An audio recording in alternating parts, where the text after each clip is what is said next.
আমাদেরকে এখানে থানার বাইরে দাঁড়িয়ে থাকতে হচ্ছে কেন? আমি ঘটনাটা একটু বলি। সেদিন সোমবার ছিল, আমরা আমাদের একটা পার্টির কার্যক্রমে বাইরে গেছিলাম, ঝাড়গ্রাম গেছিলাম। সেখানে আস্তে আস্তে আমাদের ফোন আসে যে এরকম একটা বড়গড়িয়া স্কুলে একটা এরকম ঘটনা ঘটে গেছে, আমাদেরকে ছাত্রীরা সব এফআইআর করতে এসছে, আমাদেরকে এখানে আসতে হবে। তো আমরা রাস্তা দিয়ে যাচ্ছিলাম, আমার রাস্তা বান্দোয়ান দিয়ে চলে যাবে, কিন্তু ওই রাস্তা দিয়ে পুরুলিয়া যাচ্ছিলাম। তা বললাম না, ওই ছোট ছোট মেয়েরা যেহেতু আছে ওখানে যাব।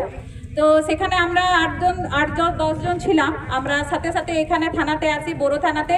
এখানে আসা মাত্র মেয়েরা জানি না কি হয়েছে, এসে নিয়ে আমাকে জড়িয়ে ধরে নিল মেয়েগুলো আসার পর আমি জিজ্ঞেস করলাম যে ওদের কি হয়েছে।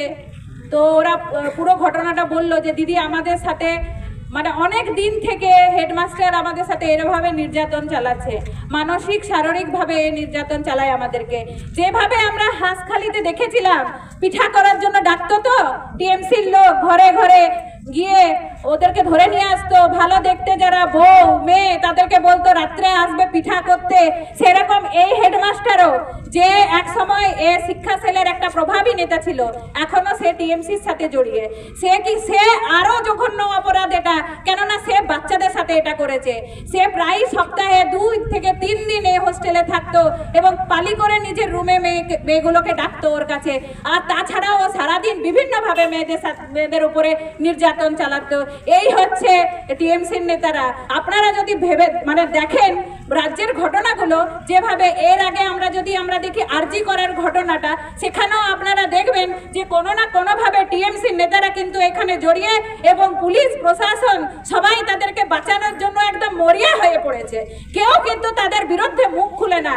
তার আবার আমাদের মুখ্যমন্ত্রী নাটক করে বেরিয়ে গেলেন যে আমি ন্যায় চাই। তিনি পুলিশ মন্ত্রী, তিনি আবার ন্যায় চাইছেন, তিনি জাজমেন্ট চাইছেন। এটা কেমন না হাস্যকর লাগে না? এটা তো একটা নাটক।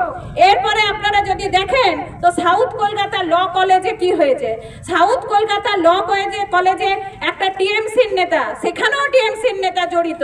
সে একটা মেয়ের সাথে ধর্ষণ করেছে। সেখানে সে বিভিন্ন ধরনের প্রলোভন দেখিয়ে ওখানের মেয়েগুলোকে নিজের রুমে ডাকতো। সে আবার গ্রুপ ডির একটা কর্মী। সে কোথা থেকে এত সাহস পায়? তার মানে কোথা থেকে? প্রশাসন থেকে পায়, সরকার তাকে সাহস যোগায়। না হলে একজন গ্রুপ ডির কর্মী কিভাবে পারবে একটা ছাত্রীকে রেপ করতে? তার অত সাহস হবে কি? সে তো গেল, সে ওই মনোজিৎ মিশ্র মনে হয় তার নাম। আর তার আগে আরজি করার যে ঘটনা, তা সঞ্জয় রায়কে গ্রেফতার করেছে।